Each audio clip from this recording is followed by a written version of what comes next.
ನ್ಯೂಸ್ವರೆಗೆ ಮತ್ತು ಸ್ವಾಗತ. ಸಕ್ಕರೆ ತಿಂದ ಸಚಿವರು ಜೊತೆಗೆ ಶಾಸಕರು, ಮಾಜಿ ಮಂತ್ರಿಗಳು, ನಾಯಕರು ಕೂಡ ಸಕ್ಕರೆ ತಿಂದಿದ್ದಾರೆ. ಬಹುತೇಕ ರೈತರಿಗೆ ಕಬ್ಬಿಗೆ 2500, 2650 ರೂಪಾಯಿ ಕೊಡೋಕ್ಕಾಗೋದಿಲ್ಲ ಅಂತೇಳಿ ಬಹಿರಂಗವಾಗಿ ಅನೇಕರು ಹೇಳ್ತಿದ್ದಾರೆ. ಆದರೆ ಈ ರಾಜ್ಯ ಸರ್ಕಾರದಲ್ಲಿ ಕೆಲವರು ಮಂತ್ರಿಗಳಿದ್ದಾರೆ. ನಾನು ಕುರುಬೂರು ಶಾಂತಕುಮಾರ್ ನಿಮ್ಮನ್ನು ಕೇಳ್ತೀನಿ, ಇವತ್ತು ಸರ್ಕಾರದಲ್ಲಿ ಮಂತ್ರಿಗಳಿರ್ತಕ್ಕಂಥವ್ರು ಕೂಡ ಬಹಿರಂಗವಾಗಿ ಬಂದು ಸ್ವಾಮಿ ನಾವು ಕೊಡ್ತೀವಿ, ನಾವು ಸರ್ಕಾರದ ಬದ್ಧತೆ ಅನ್ನುವಂಥ ಮಾತನ್ನು ಸತೀಶ್ ಜಾರಕಿಹೊಳಿ ಆಗಲಿ, ಶಾಮನೂರು ಶಿವಶಂಕರಪ್ಪ ಆಗಲಿ, ಪ್ರಕಾಶ್ ಹುಕ್ಕೇರಿ ಹೇಳ್ತಾ ಇಲ್ಲ. ಒಂದು ಮತ್ತು ಎಲ್ಲ ಪಕ್ಷಗಳಲ್ಲೂ ಕೂಡ ಕಾರ್ಖಾನೆ ಮಾಲೀಕರಿದ್ದಾರೆ, ಅವರು ಬಹಿರಂಗವಾಗಿ ಹೇಳ್ತಾ ಇದ್ದಾರೆ. ಉಮೇಶ್ ಕತ್ತಿ ಹೇಳಿದ್ರೆ ನಮ್ಗೆ ಆಗಲ್ಲ ಸ್ವಾಮಿ, ನಾವು ಕೀಲಿಕೆ ರಾಜ್ಯ ಸರ್ಕಾರ ಕೊಡ್ತೀವಿ. ಮುರುಗೇಶ್ ನಿರಾಣಿ BJP ನಾಯಕರು ನಾವು ಆಗಲ್ಲ ಅಂತ ಹೇಳ್ತಾ ಇದ್ದಾರೆ. ಬೇರೆ ಬೇರೆ ಕಾರ್ಖಾನೆ ಮಾಲೀಕರು ಒಂದು ಕಡೆ ರೈತರ ಪರ, ಇನ್ನೊಂದು ಕಡೆ ಕಾರ್ಖಾನೆ ಉಳಿವಿನ ಪ್ರಶ್ನೆ ಬಂದಾಗ ನಾವು ಕಾರ್ಖಾನೆ ನಡೆಸೋಕ್ಕಾಗಲ್ಲ ಅಂತ ಹೇಳ್ತಾರೆ. ನೀವು ಕೂಡ ರೈತ ಸಂಘಟನೆಗಳು ಕೂಡ ಒಂದೊಂದು ದಿಕ್ಕಿನಲ್ಲಿ ಒಂದೊಂದು ಆಲೋಚನೆ ಮಾಡ್ತಾ ಇದ್ರಿ. ಮತ್ತೊಂದು ಕಡೆ ದಕ್ಷಿಣ ಭಾರತ ಕಾರ್ಖಾನೆ ಮಾಲೀಕರು ಹೇಳ್ತಾರೆ ನಾವು 2100 ರೂಪಾಯಿ ಕೇಂದ್ರ ನಿಗದಿ ಮಾಡಿದೆ, ಅದಕ್ಕಿಂತ ಹೆಚ್ಚಿಗೆ ದುಡ್ಡು ಕೊಡೋಕ್ಕಾಗೋದಿಲ್ಲ ಅಂತ ಹೇಳ್ತಾ ಇದ್ದಾರೆ. ಹಾಗಾದರೆ ರೈತರ ವಿಚಾರದಲ್ಲಿ ಎಲ್ಲರೂ ಕೂಡ ರಾಜಕೀಯ ಮಾಡ್ತಾ ಇದ್ರಿ ತಾವು? ಇಲ್ಲ, ಮೊದಲನೇದಾಗಿ ನಮ್ಮ ಚಂದ್ರಶೇಖರ್ ಅವರ ಅರ್ಜಿ ಕೋರ್ಟಲ್ಲಿ ಬಂದಿದೆ ಅಂತಕ್ಕಂಥ ವಿಚಾರ ನೋಡಿದೆ. 160 ಕೋಟಿ ರೂಪಾಯಿ ಬಾಕಿ ಅಂತ ಹೇಳ್ತಾ ಇದ್ದಾರೆ. ಅವ್ರಿಗೆ ಸರ್ಕಾರದವ್ರು ಕೊಟ್ಟಿರ್ತಕ್ಕಂಥ ಬಾಕಿ ಅಂತಕ್ಕಂಥ ವಿಚಾರನೆ ತಪ್ಪಿದೆ. ಕೆಲವೊಂದು ಕಾರ್ಖಾನೆಗಳು ರೈತರಿಗೆ 2100 ರೂಪಾಯಿ 2200 ರೂಪಾಯಿ ಬಾಕಿ ಕೊಟ್ಟು ಇನ್ನೂ 2400 ರೂಪಾಯಿ ರೈತರಿಗೆ ಪೇಮೆಂಟ್ ಮಾಡಿದ್ದೀವಿ ಅಂತೇಳಿ ಸರ್ಕಾರಕ್ಕೆ ವರದಿಯನ್ನು ತೋರಿಸಿದ್ದಾರೆ. ಅದರಲ್ಲೂ ಕೂಡ ತಪ್ಪಾಗಿದೆ. ಈ ರೀತಿಯಾಗಿ ಸುಮಾರು 600ರಿಂದ 700 ಕೋಟಿ ರೂಪಾಯಿ ರೈತರಿಗೆ ಬರಬೇಕಾಗಿದೆ. ಆದರೆ ಚಂದ್ರಶೇಖರ್ ಅವರ ಅರ್ಜಿನಲ್ಲಿ 160 ಕೋಟಿ ಬಾಕಿ ಅಂತ ಬಂದಿದೆ. ಅದು ಸರ್ಕಾರ ಕೊಟ್ಟಿರ್ತಕ್ಕಂಥ ಮಾಹಿತಿ ಅಂತ ನಾನು ಭಾವಿಸಿದ್ದೇನೆ. ಹೌದು, ಇದ್ರ ಬಗ್ಗೆ ಸರ್ಕಾರ ತನಿಖೆ ಮಾಡಬೇಕು ಅಂತ ಸರ್ಕಾರ ಕೂಡ ಒತ್ತಾಯ ಮಾಡಿದ್ದೇನೆ. ಎರಡನೇ ವಿಚಾರ, ಈಗ ಭಾಳಷ್ಟು ಕಾರ್ಖಾನೆ ಮಾಲೀಕರು 2100 ರೂಪಾಯಿಗಿಂತ ಹೆಚ್ಚಿಗೆ ಕೊಡಲಿಕ್ಕಾಗಲ್ಲ ಅಂತ ಹೇಳ್ತಾ ಇದ್ದಾರೆ. ನರಸಿಂಹಪ್ಪನವರು ಹೇಳಿದ್ರಲ್ಲ ಈಗ ತಾನೇ, ಈಗ ರೈತರ ಉತ್ಪಾದನಾ ವೆಚ್ಚ, ಕಬ್ಬಿನ ಉತ್ಪಾದನಾ ವೆಚ್ಚ ಜಾಸ್ತಿ ಆಗಿದೆ ಅಂತಕ್ಕಂಥದ್ದನ್ನ ಮೊನ್ನೆ ತಾನೇ ಅವರೇ ಹೇಳಿದ್ದಾರೆ. ಇವತ್ತು ಕಬ್ಬಿನ ಉತ್ಪಾದನೆ ಜಾಸ್ತಿ ಆಗಿರ್ತಕ್ಕಂಥ ಸಂದರ್ಭದಲ್ಲಿ ಈಗ ರೈತರು ಸಕ್ಕರೆ ಬೆಲೆ ಕುಸಿತ ಆಗಿದೆ, ನಮಗೆ ಕಬ್ಬಿನ ಬೆಲೆ ಕಡಿಮೆ ಕೊಡಿ ಅಂತ ಹೇಳೋಕ್ಕೆ ಸಾಧ್ಯ ಇದೆಯಾ ನರಸಿಂಹಪ್ಪನವರೇ? ಮತ್ತು ಎರಡನೇದಾಗಿ ಈಗ ಕೇಂದ್ರ ಸರ್ಕಾರ 2100 ರೂಪಾಯಿ FRP ಬೆಲೆ ನಿಗದಿ ಮಾಡಿದೆ. ಮತ್ತು 10.5%ಗೆ 2230 ಮಾಡಿದೆ. 11.5%ಗೆ 2550 ರೂಪಾಯಿ ಮಾಡಿದೆ. 12%ಗೆ 2650 ರೂಪಾಯಿ ಮಾಡಿದೆ. FRP ಕೇಂದ್ರ ಸರ್ಕಾರ ನಿಗದಿ ಮಾಡಿರ್ತಕ್ಕಂಥ ಬೆಲೆಗಿಂತ ರಾಜ್ಯ ಸರ್ಕಾರ ಕಡಿಮೆ ಬೆಲೆಯನ್ನು ನಿಗದಿ ಮಾಡಬಾರದು ಅನ್ನುವಂಥ ಆದೇಶ ಇದೆ.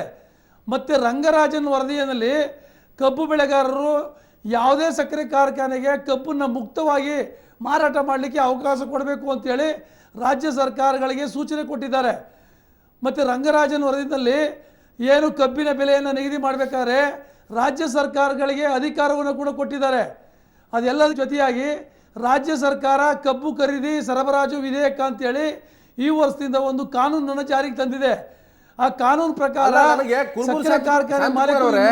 ಶಾಂತಕುಮಾರ್, ಈಗ ಸರ್ಕಾರವೇ ಆಕ್ಟ್ ಮಾಡಿದೆ, SIP ಪ್ರಕಾರ ದರ ನಿಗದಿ ಆದ್ರೂ ಕೂಡ ನಮ್ಮ ಕೈಲಿ ಆಗಲ್ಲ ಅಂತ ಹೇಳ್ತಾ ಇದಾರಲ್ಲ, ಅಂತವ್ರು ಸಚಿವರಿದ್ದಾರೆ, ಶಾಸಕರಿದ್ದಾರೆ, ಮಂತ್ರಿಗಳಿದ್ದಾರೆ. ಅವ್ರು ಹೇಳ್ತಾ ಇರ್ತಕ್ಕಂಥದ್ದು ಇವತ್ತು ಸಕ್ಕರೆ ದರ ಕಮ್ಮಿ ಆಗಿದೆ, 36 ರೂಪಾಯಿ ಪ್ರತಿ kg ಆಗಿದೆ, ನಮ್ಮ ಪ್ರೊಡಕ್ಷನ್ ಕಾಸ್ಟ್ ಹೆಚ್ಚಿಗಾಗ್ತಾ ಇದೆ, ನಾವು ಇಷ್ಟು ಹಣ ಕೊಡಕ್ಕಾಗ್ತಾ ಇಲ್ಲ ಅಂತ ಹೇಳ್ತಾ ಇದ್ದಾರೆ. ಸರ್ಕಾರ ನಡೆಸಲಿ ಸಕ್ಕರೆ ಕಾರ್ಖಾನೆಗಳನ್ನ, ನೀವು ನಡೆಸ್ತೀರಾ ಸಕ್ಕರೆ ಕಾರ್ಖಾನೆಗಳನ್ನ?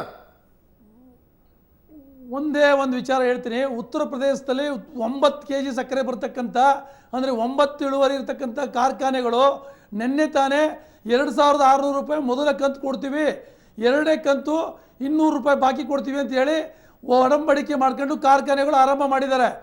9% ಇಳುವರಿ ಬರ್ತಕ್ಕಂಥ ಕಾರ್ಖಾನೆಗಳು 2600 ರೂಪಾಯಿ ಕೊಡಬೇಕಾದ್ರೆ ಕರ್ನಾಟಕ ರಾಜ್ಯದಲ್ಲಿ ರಾಜ್ಯ ಸರ್ಕಾರ 250 ರೂಪಾಯಿ ಸಬ್ಸಿಡಿ ಕೊಟ್ಟಿದೆ. ಇವ್ರು ಕೊಡ್ತಕ್ಕಂಥದ್ದು 2400 ಮಾತ್ರ. FRP ಬೆಲೆ ನನ್ನ ಪ್ರಶ್ನೆ ಇಷ್ಟೇ, ಯಾರ್ಯಾರು ಜನಪ್ರತಿನಿಧಿಗಳು ನಡೆಸುವಂತ ಮಾಲೀಕರಿದ್ದಾರೆ ಅವ್ರಿಗೆ ಯಾಕೆ ಹೇಳಕ್ ಆಗ್ತಲ್ಲ? ನೀವು ಬರೀ ಅದನ್ನೇ ಹೇಳ್ತಾ ಇದ್ರಿ, FRP ಇದೆ, SIP ಇದೆ, ರಂಗರಾಜನ್ ಕಮಿಟಿ ಅಂತೇಳಿ. ಅವ್ರು ಹೇಳ್ತಾ ಇದ್ದಾರೆ 2500 ನಿಗದಿ ಆಗುತ್ತೆ, ಅದು ಕೊಡಕ್ಕಾಗ್ತಾ ಇಲ್ಲ ಅಂತ ಹೇಳ್ತಾ ಇದ್ದಾರೆ. ಯಾಕೆ ಕೊಡೋಕ್ಕಾಗಲ್ಲ ಅಂತ ಅವ್ರು ಹೇಳ್ಬೋದು. ಸರ್ಕಾರಕ್ಕೆ ಅಧಿಕಾರ ಇದೆ, ಕ್ರಮ ಕೈಗೊಳ್ಳಿ. ಇಲ್ಲ ಅಂತ ಹೇಳಿದ್ರೆ ಯಾವ್ಯಾವ ಕಾರ್ಖಾನೆಗಳನ್ನು ನಡೆಸಲಿಕ್ಕೆ ಆಗಲ್ಲ ಅಂತ ಹೇಳ್ತಾರೆ, ಆ ಕಾರ್ಖಾನೆಗಳ ಮುಟ್ಕೋಲು ಹಾಕೊಳ್ಳಿ ಸರ್ಕಾರ. ನಾವು ರೈತರು ಬೇಕಾದ್ರೆ ಮಾಡಿ ತೋರಿಸ್ತೀವಿ ನಾವು. ಈಗ ನಾನು ನರಸಿಂಹಪ್ಪನವರೇ, ಇವತ್ತು ಪ್ರಶ್ನೆ ಇರ್ತಕ್ಕಂಥದ್ದು ಒಂದು ಕಡೆ FRP ಕೇಂದ್ರ ಸರ್ಕಾರ 2,100 ರೂಪಾಯಿ ನಿಗದಿ ಮಾಡಿದೆ, ಇನ್ನೊಂದು ಕಡೆ ಓಪನ್ ಮಾರ್ಕೆಟ್ ಅಲ್ಲೂ ಕೂಡ ಮಾಡಕ್ಕೆ ಅವಕಾಶ ಕೊಟ್ಟಿದೆ ಕೇಂದ್ರ ಸರ್ಕಾರ. ಮಾರ್ಚಿಂದ ಸೆಪ್ಟೆಂಬರ್ ವರೆಗೂ 10 ಲಕ್ಷ ಮೆಟ್ರಿಕ್ ಟನ್ ಅಷ್ಟು ಸಕ್ಕರೆಯನ್ನು ಕೂಡ ಓಪನ್ ಮಾರ್ಕೆಟ್ ಅಲ್ಲಿ ಮಾಡಕ್ಕೆ ಅವಕಾಶ ಇದೆ. ಓಪನ್ ಮಾರ್ಕೆಟ್ ಮಾಡೋ ಸಮಸ್ಯೆ ಆಗಲ್ಲ, ಸಮಸ್ಯೆ ಏನಾಗಲ್ಲ. ಈಗ ನಾನು ಯಾರಿಂದನೂ ಪಾಠ ಕಲಿಬೇಕಾದ ಅವಶ್ಯಕತೆ ಆಗಲಿ ದುಸ್ಥಿತಿ ಆಗಲಿ ನನಗೆ ಬಂದಿಲ್ಲ.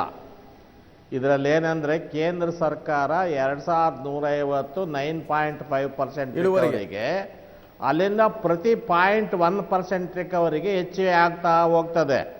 ಅದು 12.5 ಆಗಿರ್ಬೋದು, 11.5 ಆಗಿರ್ಬೋದು, 10.5 ಆಗಿರ್ಬೋದು, 9.5 ಆದಮೇಲೆ ತನ್ನಷ್ಟಕ್ಕೆ ತಾನೇ ಜಾಸ್ತಿ ಆಗ್ತದೆ. ನಮ್ಮ ರಾಜ್ಯ ಸರ್ಕಾರ ಮೊನ್ನೆ ಇದರಲ್ಲಿ ಹೊಸದಾಗಿ ಅವರು ಬೆಲೆ ನಿಗದಿ ಮಾಡಿದಾಗ ಈ 9.5% ನಿಗಾದಲ್ಲಿಟ್ಕೊಂಡು ಗುರಿ ಇಟ್ಕೊಂಡು ಅಲ್ಲಿಂದ ಹೋಗ್ಬೇಕಾಗಿತ್ತು. ಅವಾಗ ಏನಾಗ್ತಿತ್ತು, ಕೆಲವು 9.5 ಬರ್ತವೆ, ಕೆಲವು 10 ಬರ್ತವೆ, 10.15 ಬರ್ತವೆ, 10:30, 10:45 ಬರ್ತವೆ, ಇನ್ನೊಂದು 11 ಬರ್ತದೆ. ಉತ್ತರ ಕರ್ನಾಟಕದ ಬಹುತೇಕ ಫ್ಯಾಕ್ಟ್ರಿಗಳು 11ಕ್ಕಿಂತ ಕಡಿಮೆ ತೆಗೆಯೋದೇ ಇಲ್ಲ, ಕೆಲವು 12% ತೆಗಿತವೆ. ಅದರ ಪ್ರಕಾರ ರೇಟ್ ಜಾಸ್ತಿ ಆಗ್ತಾ ಹೋಗೋದು. ಇವರೇನು ಮಾಡಿದ್ರು, ಮೊದಲನೇದಾಗೇನೇ 2,500 ಅಂತ ಅಂದ್ಬಿಟ್ರು. ಅದನ್ನು ಪರ್ಸೆಂಟೇಜ್ ಆಫ್ ರಿಕವರಿಗೆ ಲಿಂಕ್ ಮಾಡಲಿಲ್ಲ. ಇಲ್ಲಿ ದೊಡ್ಡ ಒಂದು ಸಣ್ಣ ತಪ್ಪು ಆಗಿದೆ. ಯಾರ್ದು ಆ ಕಬ್ಬು ನಿಯಂತ್ರಣದಲ್ಲಿ ಅದರಲ್ಲಿ ಸದಸ್ಯರು ಯಾರ್ಯಾರಿದ್ರು ಏನಿದ್ರು ಅನ್ನೋದು ನಾನಂತೂ ಅದನ್ನು ರೆಫ್ಯೂಸ್ ಮಾಡಿದೆ. ನಾನು ಅಲ್ಲಿ ಹೋಗಲೇ ಇಲ್ಲ, ನಾನು ಬೇಡ, ನಾನು ಸ್ಪಷ್ಟವಾಗಿ ಅವ್ರಿಗೆ ಹೇಳಿದ್ದೀನಿ. ಈಗ ನಿಗದಿ ಆದರೆ ಇಲ್ಲೇನಾಗಿದೆ, ಅಲ್ಲಿ ಡಿಸೈಡ್ ಮಾಡಿದಾಗ ಲಿಂಕ್ ಮಾಡಬೇಕಾಗಿತ್ತು, ಇದನ್ನು ಲಿಂಕ್ ಮಾಡಲಿಲ್ಲ. ಲಿಂಕ್ ಮಾಡದೇ ಇರೋದ್ರಿಂದ ಈ ಗೊಂದಲ ಬಂದಿದೆ. ಮುಖ್ಯಮಂತ್ರಿಗಳು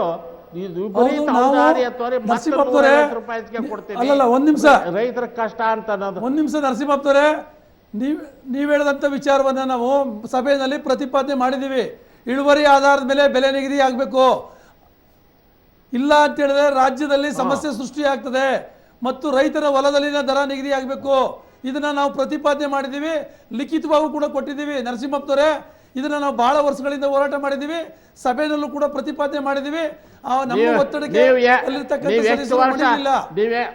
ಅದ್ರ ಬಗ್ಗೆ ಈಗ ನೀವು ಆರ್ಗ್ಯೂ ಮಾಡಿ ಚರ್ಚೆನ ಬೇರೆ ದಾರಿಗೆ ಎಳೆಯೋದು ಬೇಕಾಗಿಲ್ಲ. ಶಾಂತಕುಮಾರ್ ಅವರೇ, ಬೇಕಾದಷ್ಟು ನೀವು ಮಾಡ್ಕೊಂತಾನೆ ರೀ, ನಾವು ಅದ್ರ ಬಗ್ಗೆ ಅಡ್ಡಾನೇ ಬರೋಲ್ಲ. ನಾನು ಅದ್ರ ಬಗ್ಗೆ ಮಾತಾಡೋದು ನಿಲ್ಲಿಸ್ಬಿಟ್ಟಿದ್ದೀನಿ. ಇವ್ರು ಕರೆದ್ರು ಅಂತ ಬಂದಿದ್ದೀನಿ ಅಷ್ಟೇ, ಇಲ್ಲದೆ ನಾನು ಬರೋ ಪೈಕಿನೇ ಅಲ್ಲ. ಹೇಳ್ತೀನಿ ಕೇಳಿ, ಇಷ್ಟೆಲ್ಲ ಮಾಡಿದ ಮೇಲೆ ರಾಜ್ಯ ಸರ್ಕಾರಕ್ಕೆ ಈ ಒಂದು ಕಬ್ಬಿನ ಬೆಲೆ ನಿಗದಿ ಮಾಡಿ ಅಧಿಕಾರ ಬರುತ್ತೆ ಅಂತ ಒಟ್ಬಿಟ್ರು ರಂಗರಾಜನ್ನು. ಅಧಿಕಾರ ರಾಜ್ಯ ಸರ್ಕಾರ ಮಾಡಿಬಿಡ್ಲಿ ಅಂತ. ಉತ್ತರ ಪ್ರದೇಶದಲ್ಲಿ ಈಗ 9% ಇಲ್ಲ, ಅವರು 10% ರಿಕವರಿ ತಗೊಳ್ತಾ ಇದ್ದಾರೆ. ಅವರ ಕಾರ್ಖಾನೆಗಳೆಲ್ಲ ಮಾಡರ್ನೈಸ್ ಮಾಡಿದ್ದಾರೆ, ಮಾಡ್ತಾ ಇದ್ದಾರೆ, ಬೇಕಾದಷ್ಟು ಇದ್ದಾರೆ. ಅವರೆಲ್ಲನೂ ಕರೆಂಟ್ ಉತ್ಪಾದನೆ ಮಾಡಿ ಅದ್ರಲ್ಲಿ ಕೊಡ್ತೀವಂತ ನಾನು CACP-ನಲ್ಲಿ ಅಥವಾ ಜಾಯಿಂಟ್ ಸೆಕ್ರೆಟರಿ ಶುಗರ್ ಮೀಟಿಂಗ್ನಲ್ಲಿ ಮಾತಾಡಿದಾಗ ನೀವು ಹೆಂಗೆ ಕೊಡ್ತಾ ಇದ್ದೀರಂತ ಉತ್ತರ ಪ್ರದೇಶದ ಅಧಿಕಾರಿಗಳು ಕೇಳಿದಾಗ ಅವ್ರು ಹೇಳಿದ್ರು, ನಾವು ಪವರ್ ಜನರೇಷನ್ ಮಾಡಿ ಕೋ-ಜನರೇಷನ್ ತಂಡದಿಂದ ಮೇಕಪ್ ಮಾಡ್ಕೊಳ್ತೀವಿ ಅಂತ ಹೇಳಿದ್ರು. ಒಂದು. ಎರಡನೇದೇನಂದ್ರೆ ಸೈಕಲ್ಗೆ ಸಬ್ಜೆಕ್ಟ್ ಆಗಿರುತ್ತೆ. 3 ವರ್ಷ ಒಳ್ಳೇದು ಏನು ಪರಿಸ್ಥಿತಿ ಇರುತ್ತೆ, 2 ವರ್ಷ ಕೆಟ್ಟ ಪರಿಸ್ಥಿತಿ ಬರುತ್ತೆ. ಮತ್ತೆ ಆ ಸೈಕಲ್ ಚೇಂಜ್ ಆಗಿ 2 ವರ್ಷ ಒಳ್ಳೆ ಪರಿಸ್ಥಿತಿ ಇರುತ್ತೆ, 3 ವರ್ಷ ಕೆಟ್ಟ ಪರಿಸ್ಥಿತಿ ಬರುತ್ತೆ. ಇದು ಶುಗರ್ ಸೈಕಲ್ ಅಂತಲೇ ಹೇಳೋದಿದ್ದನ್ನ. ಈ ಥರ ಇದೆ. ಆದರೆ ಇದಕ್ಕೇನು ಮಾಡ್ಬೋದಾಗಿತ್ತು, ಕೇಂದ್ರ ಸರ್ಕಾರದ ಪೆಟ್ರೋಲಿಯಂ ಖಾತೆ ಕಣ್ಣು ತೆರೆದು ಈ ಎಥನಾಲ್ನಲ್ಲಿ ಇರ್ತಕ್ಕಂಥ ಅಪಾರ ಅವಕಾಶವನ್ನು ಉಪಯೋಗಿಸ್ಬೇಕಾಯ್ತು. 5% ಎಥನಾಲನ್ನು ಈ ಫ್ಯೂಯಲ್ಗೆ ಸೇರಿಸ್ಬೇಕು, ಇದು ಪರಿಸರ ದೃಷ್ಟಿಯಿಂದ ಒಳ್ಳೆಯದಂತ ಹೇಳಿ 15 ಅಲ್ಲ 20 ವರ್ಷ ಆಯಿತು, ಇವರೇನು ಮಾಡಲಿಲ್ಲ, ಮಾಡಲೂ ಇಲ್ಲ. ಈಗ ಮಾಡೋದಕ್ಕೇನು ಇಲ್ಲ. ತಿಂಗಳಿಗೊಂದ್ಸಲ ಡೀಸೆಲ್ ಬೆಲೆ ಪೆಟ್ರೋಲ್ ಬೆಲೆ ಏರಿಸೋದು ಮಾತ್ರ ಕಲ್ತಿದ್ದಾರೆ. ಅದರಿಂದ ಏನಾಯಿತು, ಉಪ ಉತ್ಪನ್ನಗಳಲ್ಲಿ ರೈತನಿಗೆ ಸಿಗಬೇಕಾದಂಥ ನ್ಯಾಯವಾದ ಒಂದು ಏನು ಭಾಗ ಏನಿದೆ ಅದು ಸಿಗ್ತಾ ಇಲ್ಲ. ಸಕ್ಕರೆ ಉದ್ಯಮ ಸಕ್ಕರೆ ಚೀಲವನ್ನು ಸಕ್ಕರೆ ಮೂಟೆಯನ್ನು ನೋಡಿಕೊಂಡು ಈಗ ತೀರ್ಮಾನ ಮಾಡೋಂಥ ಕಾಲ ಉಳಿದಿಲ್ಲ. ಇಲ್ಲ ಸರ್, ಅದು ಅಂತಾರಾಷ್ಟ್ರೀಯ ರಾಜಕಾರಣ. ಸಕ್ಕರೆದು ನಾವು ಸ್ಥಳೀಯ ರಾಜಕಾರಣ ಅನ್ನೋದು ಅಂತಾರಾಷ್ಟ್ರೀಯ ರಾಜಕಾರಣ. ರಫ್ತು ಆಮದು ವಿಚಾರದಲ್ಲಿ ದೊಡ್ಡ ರಾಜಕಾರಣ ನಡೀತಾ ಇದೆ. ಇವತ್ತು ಪಾಕಿಸ್ತಾನದ ಸಕ್ಕರೆ ಆಮದು ಮಾಡ್ಕೊಳ್ತಾರೆ. ಬರತಕ್ಕಂಥ ಲಾಭದಲ್ಲಿ ಅಂದ್ರಾಗ ಆ ರಂಗರಾಜನ್ ಏನ್ ಮಾಡಿದ ಮೂರ್ಖತನದಿಂದ ಫಸ್ಟ್ ಸ್ಟೇಜ್ ನಲ್ಲಿ ಟ್ರಾನ್ಸ್ಫರ್ ಮಾಡಿ ಕಾಸ್ಟ್ ಸೇರಿಸಿ ಇಲ್ಲಿ ಕೊಳಿತಾ ಇದೆ ಸಕ್ಕರೆ, ಹೊರಗಿನ ದೇಶದಿಂದ ತರ್ತಾರೆ. ಮತ್ತೆ ಇನ್ನೇನಾಗುತ್ತೆ ಇಲ್ಲಿ? ಕರ್ನಾಟಕ 8 ರೂಪಾಯಿ ಆಗುತ್ತೆ. ಆಮೇಲೆ ಬೆಗಾಸಿಗೆ 120 ರೂಪಾಯಿ ಆಗುತ್ತೆ. ಆಮೇಲೆ ಇಲ್ಲ, ನಾವು subject ಬಂದಾಗ 80 ರೂಪಾಯಿ ಆಗುತ್ತೆ. 80 ರೂಪಾಯಿ ಈ ತರ ಸೇರಿಸಿ ತನ್ನ ಕಬ್ಬಿಗೆ ಕೇಂದ್ರ ಸರ್ಕಾರ ಮೇಲೆ ಜನದೆಲ್ಲ ಮೇಲೆ ಬೆಂಡೆ ಹೊಡೆದ್ರು. ಸರ್ ಒಂದ್ ನಿಮಿಷ, ಈಗ ನೋಡಿ ನಾವ್ ಹೇಳ್ತಕ್ಕಂಥದ್ದು ಒಂದೇ ವಿಚಾರ. ಕೇಂದ್ರ ಸರ್ಕಾರ ಸಕ್ಕರೆನ ಇಂಪೋರ್ಟ್ ಮಾಡಿಸಿ ಈ ದೇಶದ ಕಬ್ಬು ಬೆಳೆಗಾರನೆಲ್ಲ ಬಲಿ ಕೊಡ್ತು. ಮುಖ್ಯವಾಗಿ ಪೆಟ್ರೋಲಿಯಂ ಖಾತೆಯಲ್ಲಿ ಈಗಾಗಲೇ 5% ಎಥನಾಲ್ ಉತ್ಪಾದನೆ ಮಾಡಿ ಮಿಶ್ರಣ ಮಾಡ್ತಾ ಇದ್ದಾರೆ. ಕೇಂದ್ರ ಸರ್ಕಾರದ ಅಲ್ಲೆಲ್ಲ ಕೇಳಿ, ಅದರಿಂದ 2 ಲಕ್ಷ ಕೋಟಿ ಕೇಂದ್ರ ಸರ್ಕಾರಕ್ಕೆ ನಮ್ಮ ವಿದೇಶಿ ವಿನಿಮಯ ಉಳಿತಾ ಇದೆ. 25%ಗೆ ಹೆಚ್ಚಳ ಮಾಡಿದ್ರೆ ಇವತ್ತು ಕೂಡ ಕಬ್ಬು ಬೆಳೆಗಾರರನ್ನ ಸಂಕಷ್ಟದಿಂದ ಪಾರು ಮಾಡ್ಬೋದು. ಆದರೆ ಕೇಂದ್ರ ಸರ್ಕಾರದಲ್ಲಿರ್ತಕ್ಕಂಥ ಸಚಿವರು ಇದ್ರ ಬಗ್ಗೆ ಗಂಭೀರ ಚಿಂತನೆ ಮಾಡ್ತಾ ಇಲ್ಲ. ಮತ್ತು ದೇಶದ ಸುಮಾರು 2 ಲಕ್ಷ ಕೋಟಿ ರೂಪಾಯಿ ವಿದೇಶಿ ವಿನಿಮಯವನ್ನು ಉಳಿಸ್ಬೋದು. ಇದ್ರ ಬಗ್ಗೆ ಕೇಂದ್ರ ಸರ್ಕಾರ ಗಂಭೀರ ಚಿಂತನೆ ಮಾಡಿದ್ರೆ ರಾಷ್ಟ್ರದ ಕಬ್ಬು ಬೆಳೆಗಾರರನ್ನ ಸಂಕಷ್ಟದಿಂದ ಪಾರು ಮಾಡ್ಬೋದು. ಕಬ್ಬು ಬೆಳೆಗಾರರಿಗೆ ಒಳ್ಳೆ ಬೆಲೆ ಕೂಡ ಕೊಡ್ಬೋದು. ಪೆಟ್ರೋಲ್ ಡೀಸೆಲ್ ಬದಲಾಗಿ 50 ರೂಪಾಯಿಗೆ ವಾಹನ ಮಾಲೀಕರಿಗೆ ಪೆಟ್ರೋಲ್ ಅನ್ನ ಸರಬರಾಜು ಮಾಡಬಹುದು. ಇದೆಲ್ಲ ಗೊತ್ತಿದ್ರು ಕೂಡ ಲಾಬಿಗೆ ಮಣಿದು ಇವತ್ತು ಕೇಂದ್ರ ಸರ್ಕಾರ ನೆಗ್ಲೆಕ್ಟ್ ಮಾಡ್ತಾ ಇದೆ. ಇದು ದೊಡ್ಡ ಲಾಬಿ ಇದೆ. ಇಲ್ಲಿ ಸಕ್ಕರೆ ಕಾರ್ಖಾನೆಗಳ ಲಾಬಿ, ಕೇಂದ್ರದಲ್ಲಿ ಆಯಿಲ್ ಲಾಬಿ ಮತ್ತು ಲಿಕ್ಕರ್ ಲಾಬಿ, ಇವೆಲ್ಲ ರೈತರನ್ನ ನಾಶ ಮಾಡ್ತಾ ಇದೆ ಅಂತಕ್ಕಂಥ ಮಾತನ್ನ ನಾನು ಹೇಳಲಿಕ್ಕೆ ಬಯಸ್ತೇನೆ. ಇವತ್ತು